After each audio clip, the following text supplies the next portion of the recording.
morning and welcome to Rose Red Homestead. And as you who are familiar with our videos can see, we are in my sister Cindy's kitchen.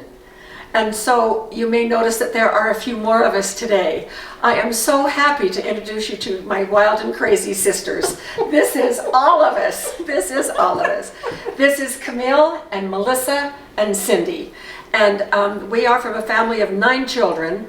I am the firstborn. Oh, Jesus. All right, it's time to put something to rest between the four. Our parents had 10 children. This is the final word. I am Daddy's favorite. Okay, so as I was saying, don't mind them.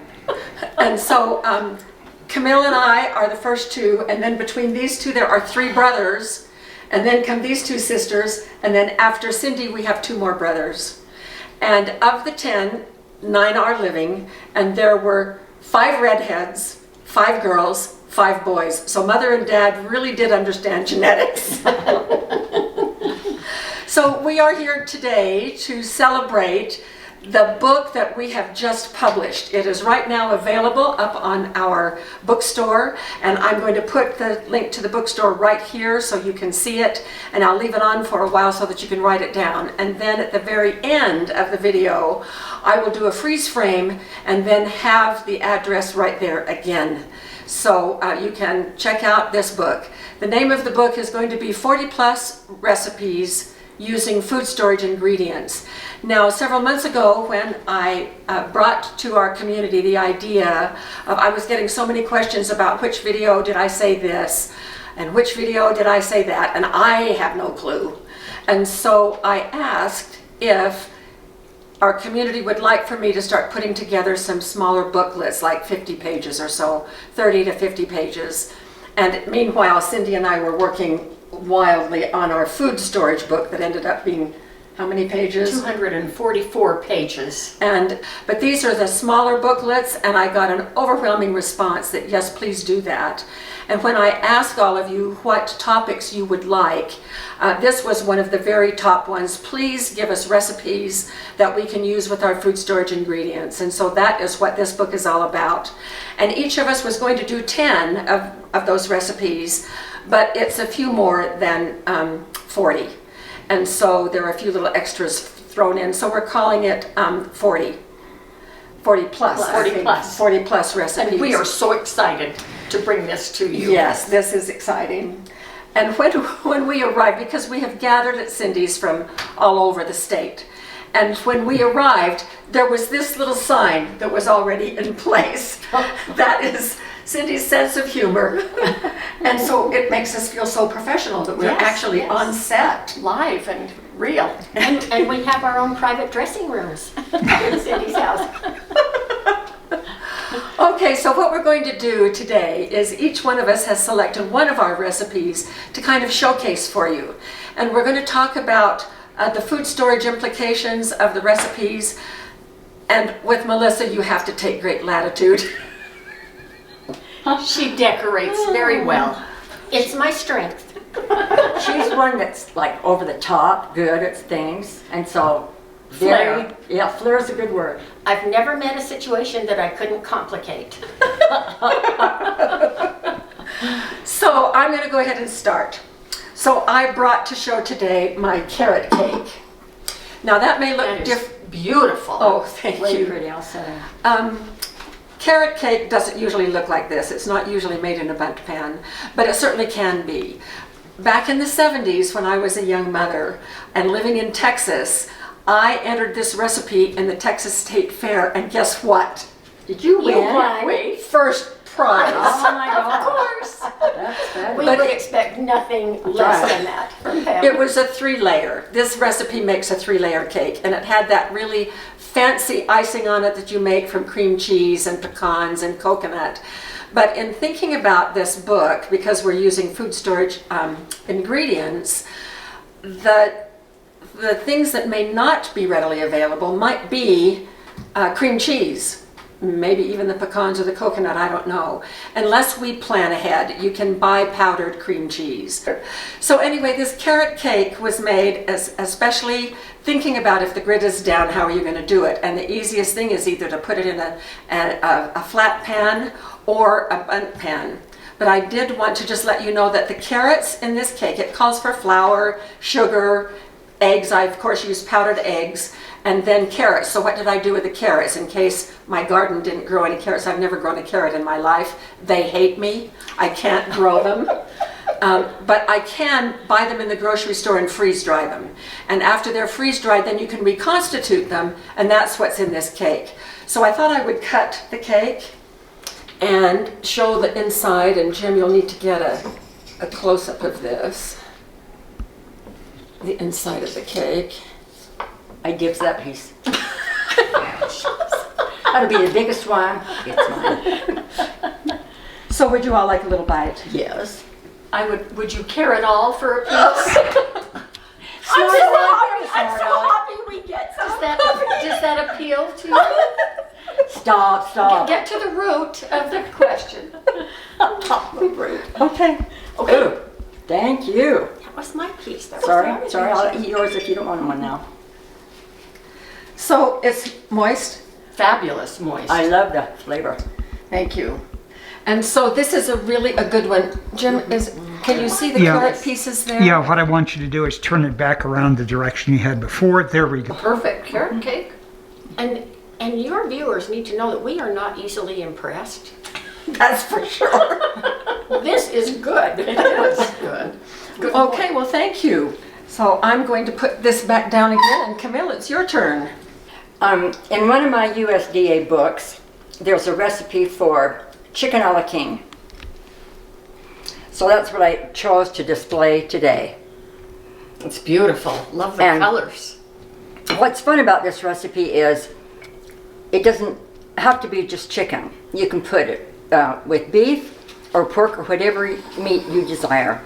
And you can add things to it. I added my mushrooms. Thank you. Put it up on the, just put it up here. I added mushrooms, and here's what the chicken looks like. It's my bottled chicken. And here is beef, bottled, if I would rather use the beef. And so anyway, it's a lot of fun. It's very versatile. And when I came to Cindy's, my goodness, she had the colored bow tie pasta. And I didn't even know they made that. So that's way fun for me. Take a look at these jars. So this is, we get questions all the time. What if some of the liquid siphons out? Or what if the meat does not produce enough liquid to cover the meat? And you notice that Camille didn't even bat an eye with these. And that's because it happens. And all of this food is perfectly good as long as the USDA says, as long as the food is at least half covered with liquid, it's just fine. Now, the top meat will discolor, but it is still okay. So thanks for bringing those. That was a good idea. Okay, it's my turn, and You are. Melissa? I'm Melissa, and I am really glad to be. I'm so excited that Pam and Cindy invited us to share our recipes. The recipes that I've included in the book are a variety. They're family favorites. They're new recipes that I've just learned to do in the last year or two, and I have some of the recipes that are 40 years old that are family favorites. Now, I would need you to get ready, because the recipe that I'm going to share with you today is going to rock your world. I can't wait. I know. It's fast to make, it's versatile, the ingredients are simple, but it's universally liked by adults and children. Ladies and gentlemen, meet sliders. And these particular ones I've named slip-and sliders because they might slip off the plate. My daughter Paige introduced these to our family about 5 years ago, and everyone loves them. Off-grid, the ingredients are easy to get on sale in your food storage at home. The off-grid preparation is that you may not be able to get the rolls prepared, but you can make your own and cook them in a Dutch oven. Sure. Right? Dutch oven. And all the ingredients you'll have except the cheese. And the cheese will be available Freeze-dried. freeze-dried. Talk about limited canning. Mama, the way I can is limited. I don't do it.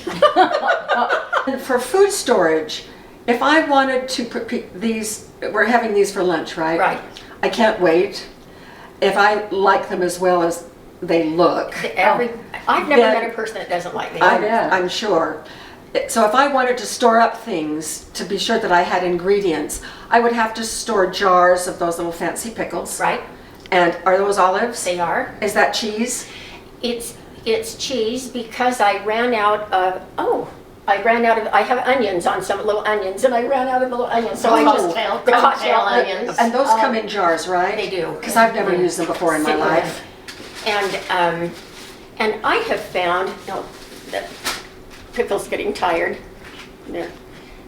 So I had some others made. So this is the little onion. So you would store all of these things in your In food jars, in jars. cans. You bet. And so that accommodates people who don't want to can themselves. Absolutely. My family loves the little embellishments that we do, making mealtime, especially in times that are hard, like if off grid. Can I segue into Yes, my yes. presentation then on this? This is interesting. You can just see the diversity and the difference in all of us. And we're all good cooks and we love what we do and how we do it. And we've Right. chosen different ways to do things. You'll notice that Melissa's fancy, and the thing that I have prepared for today is very, very simple. In fact, I have taught some classes in community, and I titled the class KISS, Keep It Simple, Sweetheart, which is my middle name. And so, you're stupid. no, sweetheart. We don't use that word in We our don't, family. we don't. How many times have we heard that? But with this, it's a side dish. We each have at least 10 recipes in this new cookbook, and I loved preparing for this cookbook and having fun with food storage, looking at the nutrition as I do and the protein. I love to point out the protein in this salad. 2 different kinds of beans together with green and wax beans, a lot of fiber, vitamins and minerals. And you open 4 cans from your storage and add a few other things, and ta-da, you have a nutritious meal. With a roll, with or without a slider, or a roll, you've got a complete meal. And so Is that complete protein? it is. Well, no, it is vegetable protein, the 2 legumes, the 2 kinds of beans. So if you had some milk with this or some animal protein, you would complete it, or other proteins throughout the day. But it does have high protein, vegetable protein. Yeah. Now, the thing that I love about food storage is you can do it so many different ways. And we're talking off-grid. 4 cans, open them, put them together, make the marinade, and you're finished. We had, from our freezer, these 2 kinds of beans because earlier in the year we did pots of kidney beans, pots of garbanzo beans, and too many for 2 people. And so my sweet husband did these in the vacuum seal bags. So these are frozen beans that we cooked earlier. You'll notice the color on the kidneys isn't the bright red. If you don't want to do anything like this, you can buy the jars of already prepared 3 or 4 bean salad. It may only have 3 kinds of beans in it. We bought several cans of 4 bean salad, very different tastes among different brands. The kidney beans were bright red in one, and I loved the look, but they weren't done. They were crunchy. So this is doing it yourself. 4 recipes off the grid.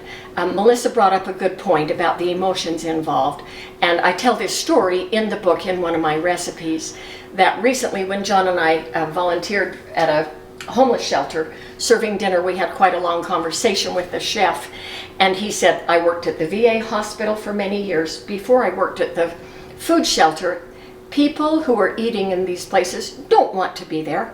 So food is very important. Comfort food is very important, and he had posted his menus for the whole month. Comfort foods, we have a number of those in our food storage cookbook, and so I share with you one of my most simple recipes that's there, yet satisfying, complete, and nutritious, and I had fun figuring out the how to serve meals, whether canned, whether frozen, whether dehydrated, freeze-dried, or whatever works for you. It's important that you do that. Can I have the leftovers? Yes. You may take home the leftovers. Thank you. And thank you, Pam, for letting us all be on our show. We love that Pam is our source of knowledge on everything. Yeah. Oh, Yeah. we have what I like to call distributed expertise. Oh, I like that. And it is an official research term.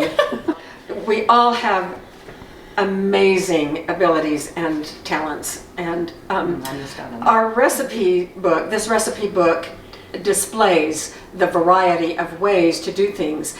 We all came from the very same upbringing, with a dad who was a stickler for food storage. But storage was the key word there, because he would make sure that we had a ton of wheat in that great Literally. big, I know, it was a literal ton, and powdered milk and honey, and it would be stored and it would stay stored. And so not we used. now have a very different idea about food storage. It really is more like a food bank, where we make deposits and then we make withdrawals, and so things are rotating through. One of the really touching things for me was when the recipes were coming in from my sisters.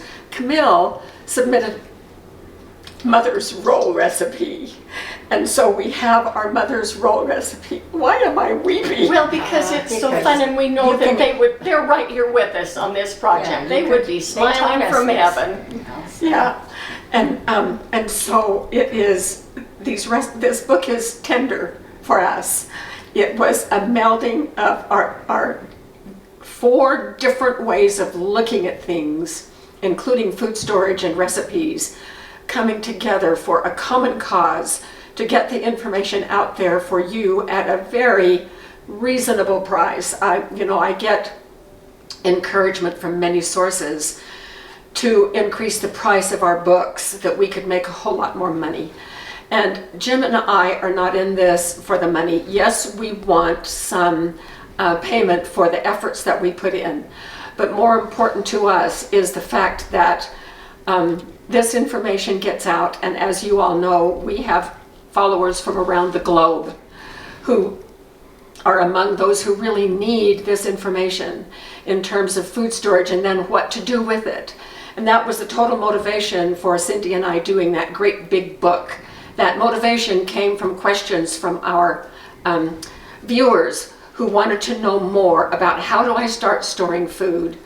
So we appreciate you all so very much, and please keep your suggestions coming.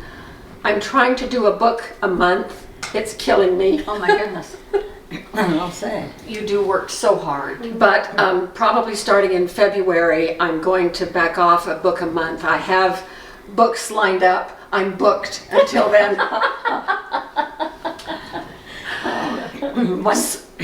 One other thing I want to say is recognize that the younger children in your family may not want to eat the foods you have in storage, so make sure you have the ingredients to make what your children like, because they wouldn't be so nuts about having whole wheat for breakfast. Protein bars, power bars are today's wheat cereal. We You have put power alternate- bars I like in. that idea. I put power bars. And I have breakfast a power granola bars. bar recipe in the book. So we hope that you'll go to our bookstore and at least preview the table of contents. And if it looks appealing to you, you can just buy it right then and there. And so that's really it. We've loved this experience. It's brought We us have. closer together, and we've had lots of laughs. Thank you so much for being with us and for tolerating my sisters. Excuse me. Thank you very much, from Camille. And we will see you at our next video.